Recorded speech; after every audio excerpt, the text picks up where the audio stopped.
Assalamualaikum warahmatullahi wabarakatuh. Alhamdulillah,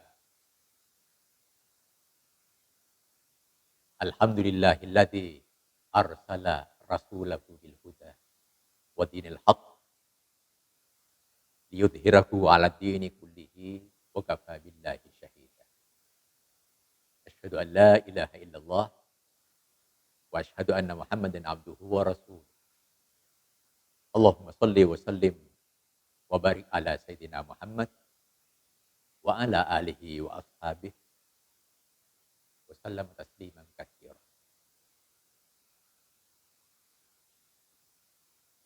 Amma ba'd. Hadirin dan hadirat, kaum muslimin dan muslimat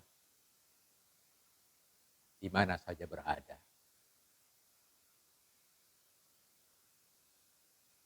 Puji syukur mari kita pertama-tama panjatkan kehadirat Allah Subhanahu wa taala.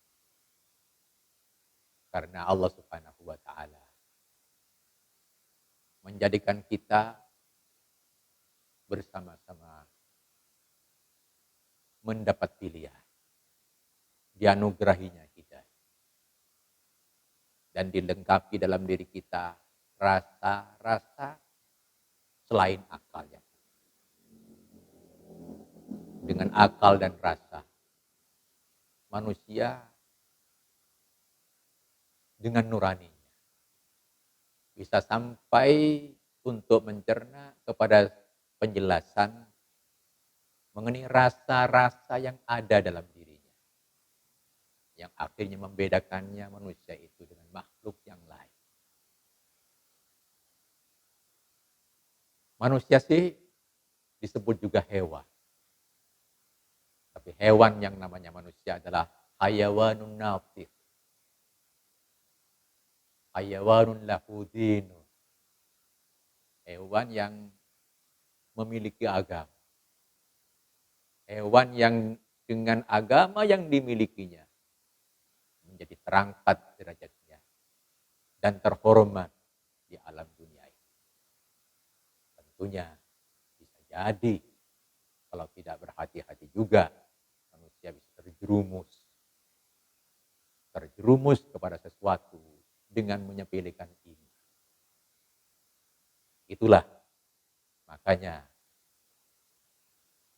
nurani manusia sampai kepada perasaan yang disebut dengan rasa. Berkenaan dengan rasa malu, Rasulullah Muhammad SAW dalam sebuah hadis menyabdakan kepada kita dari riwayat Ibni Umar radhiyallahu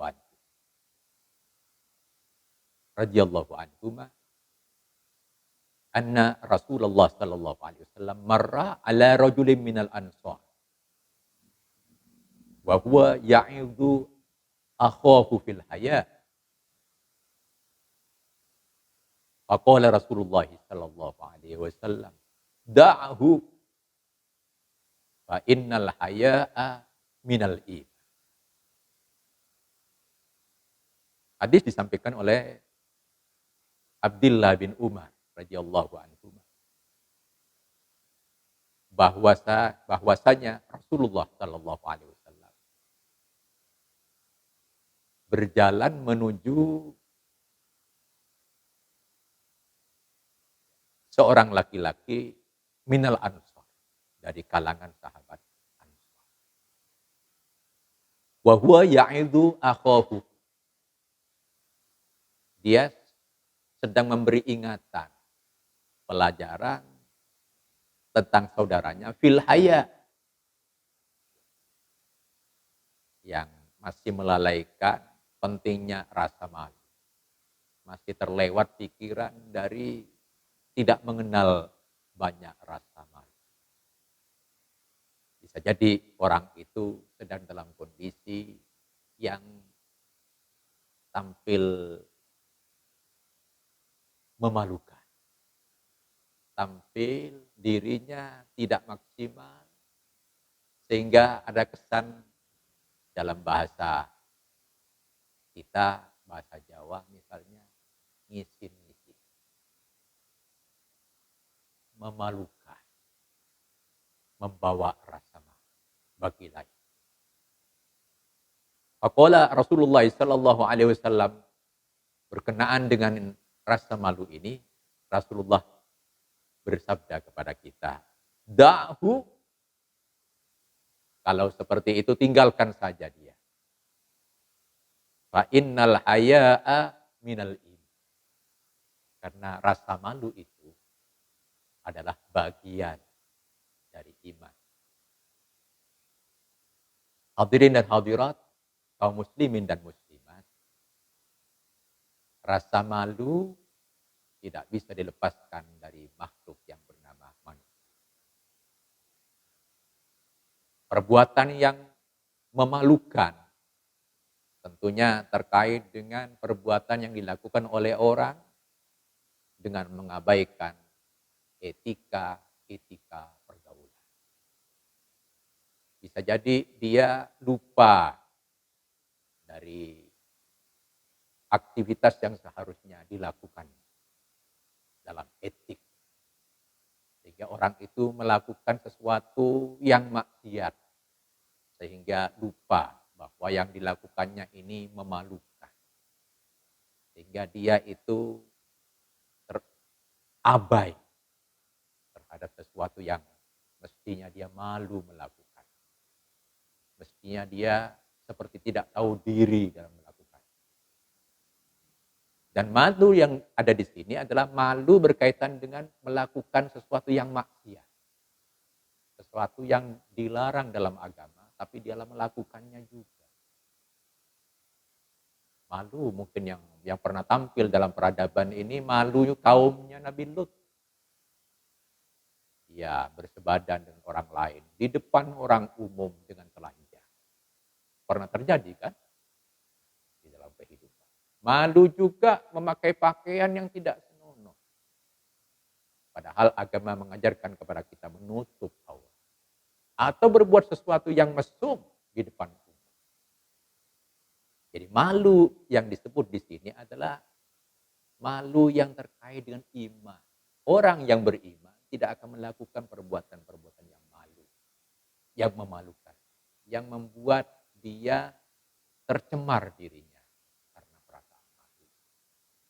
Jadi disinilah yang disebut malu itu bagian dari iman. Namun malu tentunya tidak untuk dikebiauan. Misalnya malu bertanya dalam ilmu itu tidak boleh. Justru di dalam ilmu, kalau perlu ditanyakan, tanyakan supaya tidak sesat, tidak salah. Dan malu juga dibolehkan dalam hal bersiasat. Dalam kondisi yang sudah campur baur antara yang hak dengan yang batil. Orang sudah kadang-kadang digiring-giring saja untuk ke arah apa dengan menampakkan keburukan berulang-ulang. Tampilan-tampilan salah tapi diulang-ulang, seakan-akan salah itu menjadi semacam kebenaran. Bukan itu. Itu malu, jelas malu yang salah. Kita harus bersikap di sini. Harus ada siasat. Islam itu tidak boleh talbisul haqqo bil batil, dan mencampur aduk antara yang hak dan batil. Orang harus pendirian. Ini dalam keadaan sedang kelabu atau dalam keadaan putih yang jelas.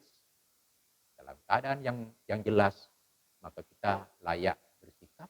Dalam keadaan yang masih ragu-ragu, ya, di situ ya harus mengambil kata yang jernih dari sesuatu yang abu-abu itu untuk kebaikan tentu.